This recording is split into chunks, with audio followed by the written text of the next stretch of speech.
Bonsoir tout le monde. Alors dans cette vidéo, je voulais rendre hommage à Nadine Morano. Je trouve que c'est une femme très courageuse. Pour moi, son nom devrait figurer au Panthéon. Et si j'avais un bateau, ça serait peut-être ma figure de proue. Et je vais vous expliquer pourquoi.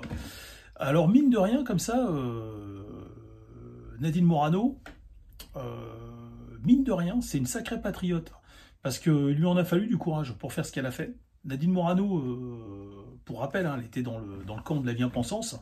C'est des gens, hein, vous savez comment c'est, hein, on omet de dire la vérité, on cache la vérité, on traficote la vérité, on vit dans le mensonge. Il y a des gens qui s'épanouissent très très bien dans le mensonge. Hein. Et un jour, Nadine Morano, elle a dit stop, elle s'est dit, elle a commencé, vous savez, toute cette pression, tous ces mensonges, elle a commencé, c'est très lourd à porter hein, pour quelqu'un de normal. Pour quelqu'un de normal. Vous voyez qu'il n'y a pas beaucoup de gens normaux hein, dans le côté du politiquement correct. Et un jour, Nadine Morano, elle a complètement dépressurisé, quoi. Elle a fait 3 pas en avant et elle a fait ah et puis elle a dit la vérité tout simplement. Elle n'a rien fait de spécial, hein, elle a juste dit la vérité et ça a jeté un gros pavé dans la mare et puis ça a lancé une polémique. Alors qu'il n'y avait pas lieu d'être, mais ça a lancé une polémique. Alors mine de rien, Nadine Morano, et c'est là que je trouve que c'est une figure politique trop largement sous-estimée, dans la mesure où, à partir de son parti politique, elle a pris beaucoup de risques. Et on l'a vu d'ailleurs, ça s'est vu, hein. Ça a été démontré juste après. Parce que, en fait, ils ont essayé, Nadine Morano, ils ont essayé de la... Alors, ils ont essayé de lui couper les pattes, mais comme en fait, elle traînait pas de casserole, ils ont juste réussi à figer sa carrière.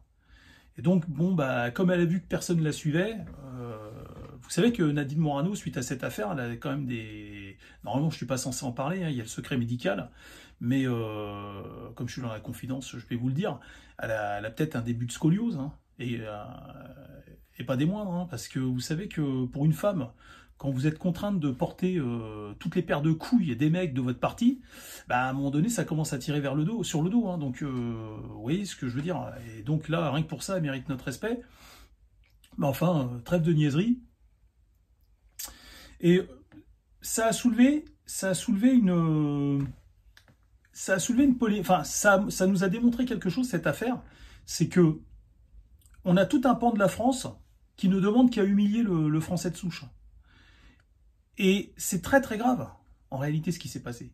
C'est très très grave, et c'est très grave parce que, alors déjà, on a vu que toute la classe politique, bah, vous imaginez, vous voyez des salons en face de vous, vous bougez et tout, vous pensez que tous les gens qui sont à vos côtés vont vous suivre, et puis vous faites 50 mètres et vous apercevez que vous vous retrouvez en face du front et puis que personne ne vous a suivi, quoi, et vous êtes là, tu fais, ah bah merde. Bah, écoute, hein, je vais faire quelques pas en arrière parce que c'est vrai que... Donc c'est ce qui est arrivé à Nadine Morano, personne ne l'a suivi, donc du coup, la pauvre, elle a fait ce qu'elle a pu. Moi, je trouve que c'est bien ce qu'elle a fait, elle a été patriote, elle a fait ce qu'elle a pu, et je trouve qu'il n'y a pas assez de reconnaissance par rapport à ça, faut juste le comprendre, faut juste comprendre ce qui lui est arrivé. Et donc, en même temps, on s'est aperçu qu'il y a tout un pan de la France qui n'est pas la France, et qui en a profité pour blasphémer et commettre une profanation du français de souche, de son histoire et de ses ancêtres de souche. Et moi, quand Nadine Morano a dit à l'époque la France est une nation blanche, c'est normal, quoi. Il n'y a rien d'exceptionnel. C'est comme tu me dis, ouais, le Congo c'est une nation noire. Oui, et après, c'est comme tu me dis, la Mongolie c'est une nation jaune. Et après, je veux dire, qu'est-ce que... T'as rien de nouveau, quoi. Et là, c'est là que j'ai vu, c'est pas ce qu'elle a dit qui m'a choqué, pour moi c'était normal, mais c'est la réaction qu'il y a eu derrière, c'est-à-dire de gens qui cherchaient en fait, alors on pourrait être tenté de se dire, ouais c'est juste maladroit en fait, oui, non mais ils ont dit ça parce qu'ils le, vous savez, ils le pensent, non ils le pensent pas vraiment, en fait quand quelqu'un vous dit que la France n'est pas une nation blanche, c'est une volonté d'humiliation, et moi je l'ai pris comme ça, et j'aime autant vous dire que c'est quelque chose que je n'oublierai jamais, qui va rester ici et là, et jusqu'à mon dernier souffle, je n'oublierai jamais cette humiliation qu'on a fait subir à mes ancêtres français de souche, de Normandie, où d'où qu'ils soient en France, hein, qu'ils soient monégasques, gascons, lorrains, ce que vous voulez. Les 4 coins cardinaux de la France, c'était un manque de respect, c'était blasphématoire, et c'était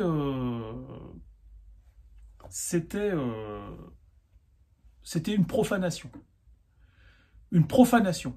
Oser dire que nos ancêtres, en fait, et les Français de souche, et tous nos ancêtres qui ne sont plus là pour se défendre, ne sont pas blancs, en gros. Et parce que je vais vous expliquer pourquoi. C'est un effacement. C'est juste un effacement. C'est-à-dire que si les Français ne sont pas blancs, alors qu'est-ce qu'ils sont? Bah, s'ils ne sont pas blancs, alors déjà ce qu'ils sont, s'ils sont censés l'être, ils ne le sont pas, qu'est-ce qu'ils sont? Ils sont noirs? Non. Ils sont jaunes? Ils ne le sont pas non plus. Ils sont arabes? Ils ne le sont pas. On va leur inventer donc une nouvelle identité. Et ça, c'est pas fait, c'est pas ce qu'on appelle un paralogisme, c'est-à-dire un raisonnement faux émis de bonne foi. C'est pas ça. Ça, c'est fait sciemment. Ça, c'est une réelle volonté d'humilier les Français de souche. Et moi, je me suis dit, merde, on est en train de toucher à une partie de ma famille, là. Et ça peut pas rester impuni. Alors, je parle pas de représailles, parce que moi, je suis pas un intégré, enfin, je suis pas un salafiste, hein, je suis pas un adepte de l'islam, donc je sais pardonner, je sais aussi faire la part des choses, hein, je vais pas tuer des gens pour ça, mais par contre, les traduire en justice, parce que ça, c'est très grave ce qui s'est passé. Et il fut un temps, il fut une époque, sous Clémenceau, par exemple, je dis pas que c'était la meilleure des époques, mais à cette époque-là, si tu avais des propos comme ça sur la France, tu t'étais traduit en justice. Et si tu continuais, ça pouvait aller plus loin, quoi. Si tu t'obstinais à tenir des propos comme ça. Parce que ça, c'est très grave, ça s'appelle humilier toute une nation. Et donc, au travers de l'affaire Morano, j'aimerais qu'on se rappelle de ça. Déjà qu'on se rappelle que qu'on prenne conscience que Nadine Morano, c'est une belle personne en réalité. C'est une femme très courageuse. Et par-dessus le marché, elle nous a montré, cette affaire nous a montré quelque chose, c'est que on a cherché suite à ça à faire croire qu'il n'y avait pas de Français de souche, que les Français de souche n'existaient pas, avec des conneries, hein, c'est monumental les conneries qu'on va vous chercher. Par exemple en Normandie, hein, souvent on vous parle des Vikings. Oui, il y a eu un apport de sang norvégien en Normandie. D'ailleurs, je crois que ces Norvégiens-là, enfin ces Vikings, ils venaient c'était une colonie établie en Irlande, qui est venue s'installer en Normandie au tout début. Et parce que mes ancêtres, ils viennent en partie de Kerqueville. Et donc Kerqueville, Kerqueville, vous n'avez qu'à regarder sur Wikipédia et vous allez voir que ça vient de là en fait. C'est un mot scandinave. Je crois que ça veut dire, je sais plus ce que ça veut dire, des marécages ou un truc comme ça. Je sais plus, je me souviens plus. Ça fait très longtemps que j'ai pas été voir la définition. Mais c'est pas que des Vikings, la Normandie. Le Cotentin, c'est aussi les Romains. Il y a 2000 ans, ils ont commencé à ramener des populations qui venaient de tout l'Empire de Rome. Mais bon, ils n'en ont pas ramené non plus des millions, vous voyez ce que je veux dire. Donc il y a eu effectivement un apport qui venait d'un petit peu partout des colonies romaines, mais pas trop non plus, il ne faut pas non plus abuser. Et je sais que dans le Cotentin, d'après les tests ADN qu'on fait, on a retrouvé du sang arménien, c'est-à-dire des souches d'Arménie, de personnes d'Arménie. Et on sait que les Romains ont ils ont été chercher des gens en Arménie. L'Empire romain s'étendait jusqu'à là-bas, là, jusqu'à la Thrace, hein, comme on dit, hein. Et un petit peu au-delà, et donc ils ont ramené des populations, c'est dingue, hein, ils ont réussi à ramener les Romains des populations des antipodes de l'Europe jusqu'aux autres antipodes, jusqu'à la Manche. Donc il y a eu, mais ça reste quand même du sang caucasien, si vous voulez, par définition, on va dire à 95%. Donc après, vous avez les peuples scandinaves qui sont moins touchés par ce mixage.